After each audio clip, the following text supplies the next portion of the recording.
Hey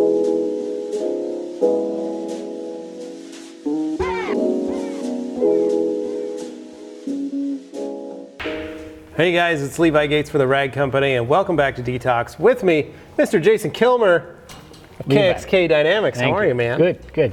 The Sandman himself, hanging out here with me. Yeah, that's me.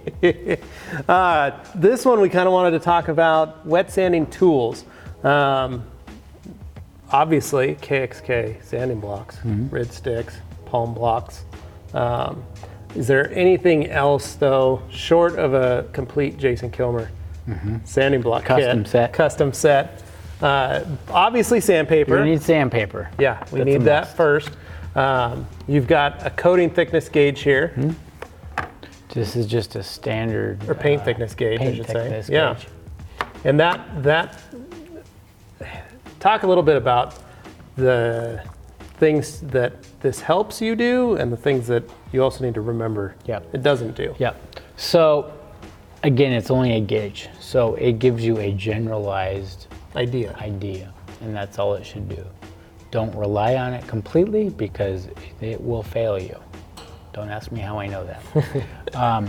Where it really helps in is OEM, where OEM you have unless it's been resprayed, between the manufacturer and somewhere in between, which it happens. Oh yeah.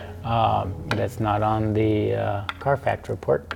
Well, yeah, we've all seen those stories on Facebook and Instagram and stuff of guys where the detailers have received a car, say it's just new delivery, or the customer said, oh, I just picked it up from the dealership, it has 5 miles or 10 miles on it, but I'm pretty sure this right front fender's been repainted. That happens because they get damaged in delivery or whatever, and yeah, the car didn't drive 5 miles because it was trailered to the body shop to get painted, and then they put it on the... So gauge is only meant for an idea. Give you a generalized reading of what you're at. Different sets of lights. Obviously. To look.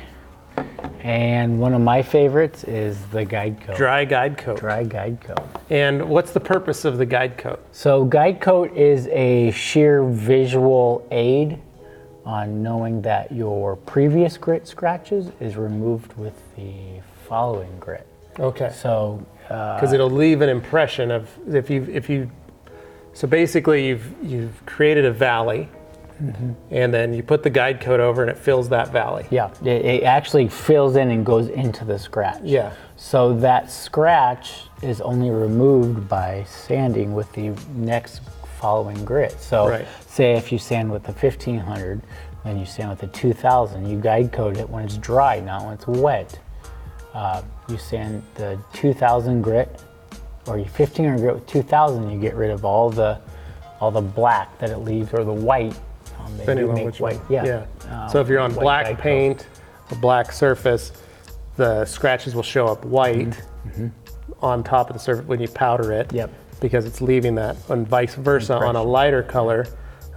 So that way you can see what's left over. And when you don't have any, let's say this is black and it's on a white car, you're going to see those black streaks. And as those dissipate, as you step up in your grit level, those are going to dissipate less and less. So the goal is to not have any. So I like to do a session of the guide coat and then get completely rid of them at a uniform rate, and then dry the panel off, and then re-guide coat it, and then sand with the next grit and the next grit, depending on if you're doing multiple sessions of sandpaper. It really helps out in the long run. That literally gives you a gauge. Of it's where your visual progress gauge. is. And then if you were to use like a bright LED light through the water slurry, you can actually see the guide coat exactly where you are without actually drying the panel off. That's crazy. And then of course, obviously the sanding blocks we spoke about, polisher. So what most guys would do is go, well, why don't you just use a DA sander to knock everything down first? If you're you're just going to do it. Just hit 3000, just knock it all down. And one of the things you touched on earlier is that the beauty of the sanding block is your ability to control the stuff you do to it. You have 100% control because this block by itself doesn't do anything. So you have full control over what that block is doing. So that way you can kind of count, or Yeah. you can feel, like you said, the rid sticks and the palm sticks are designed with this acrylic, not only as a base between the foams, but as a tactile, so you can feel the surface that you're working on. Yep. Because of the way it transmits through that, which is, that's like next level stuff, dude. It's so simple. It's unless you just stop and think about it or just feel it, you're like, oh, it's so simple. I mean, it's pretty much elementary. It's shapes and sizes and just textile feel. Yeah. That's what they teach infants. The tactile, the tactile feel. Yeah. And that's, I mean, the biggest, probably the best tool you've got is your brain and your eyes sometimes. And your ears. It depends if you use it or not. That's right. Yeah. But if you're being patient, you're watching what you're doing, you're utilizing, these items just tools. Help you. The tools help you, navigate that path, so to speak. But you need to be present for it. Yeah, you need to be there. If you want a flawless, perfect, and you want to do this the right way, you need to be watching what you're doing. You need to see and feel and touch. And, hopefully you don't taste it. Yeah, don't taste it. That's probably not good. Probably not going to be very good. Yeah, no, it's not. Well, sweet, man. Well, I appreciate you coming out and showing us this stuff.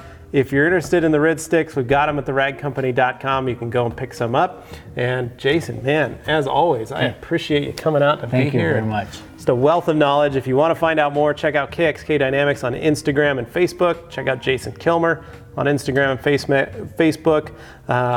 And if you have any questions or comments, make sure you leave them below. Like, share, and of course, stay tuned for more videos right here on the Rag Company YouTube channel. Thanks for watching.